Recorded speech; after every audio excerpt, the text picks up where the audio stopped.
Gauteng's rate of COVID-19 infections is growing at a concerning rate. Health MEC Bandile Masuku joins us now for more on this story. Good evening, MEC. It's a pleasure to have you with us on the Pulse tonight. Firstly, what's really driving this rapid increase in the rate of infection?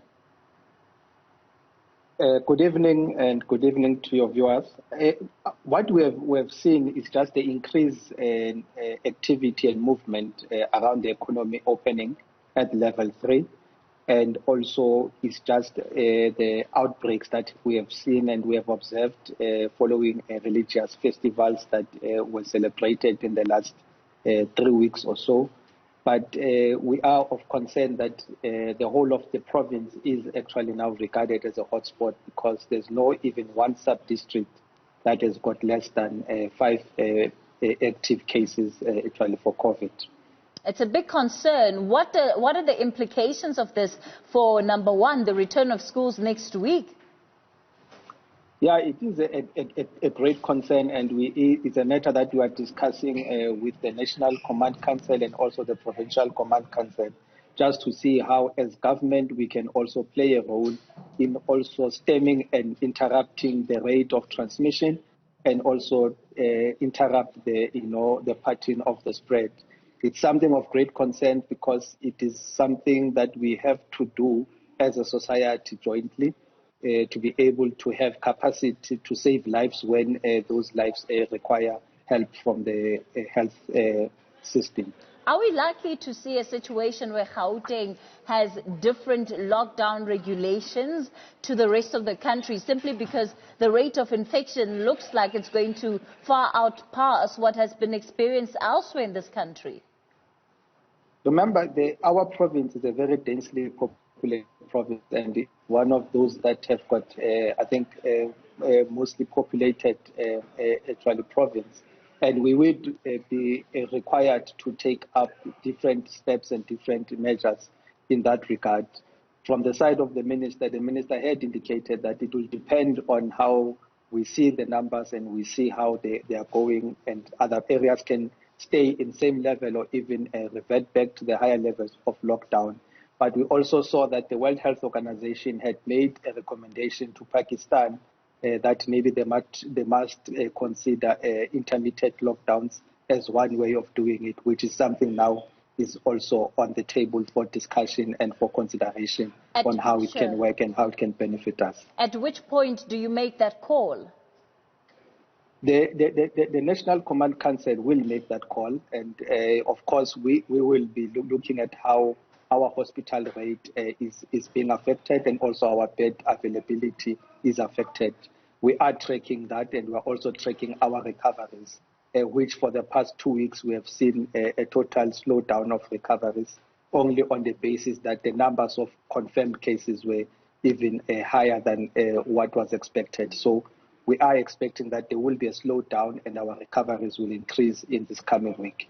So what I'm asking is, at which point in the numbers, at which point at the weekly rate of new infections, do you make the call about moving between either stricter levels of lockdown regulations or not? So what are some of the markers, and perhaps just details on those markers that will help inform that decision?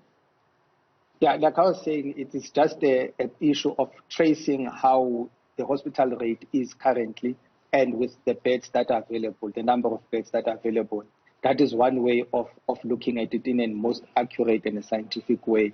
Because the other way that would be used is just to look at the number of daily infections, and which is not really reliable going forward. But that's how we are looking at it in terms of the hospital rate and in relation to the beds available. What do you think are some of the main reasons why the trend has become perhaps a bit sharper than you may have anticipated? You know, the trend has not actually surprised us that much, because the modeling that we did and that we are using to plan for our future capacity, or the capacity that will require, it's still within what is expected. I think one thing that should be worrying to us would be the speed on how this extra capacity that we are putting up would be completed, so that when we reach the beginning of August or end of July, beginning of August, we would be having enough bed capacity. I think the most important thing that we are looking at is just to make sure that we have available beds and available equipment to be able to intervene and manage patients who require hospitalization. And Gauteng has got a very different disease pattern, which has actually continuously surprising us. That even if we have a number of active cases, a very few, it's almost like 4% of the cases still require hospitalization, and the majority have got an asymptomatic or a mild disease pattern. Let's talk about the implications of having taxis transport people at 100% capacity. Do you think that that's going to affect at all the overall rate of infection in the province? Yes, previously I've had people questioning the decision about the numbers that we use, of saying why do we choose a number 50 and why do we choose 40% occupancy.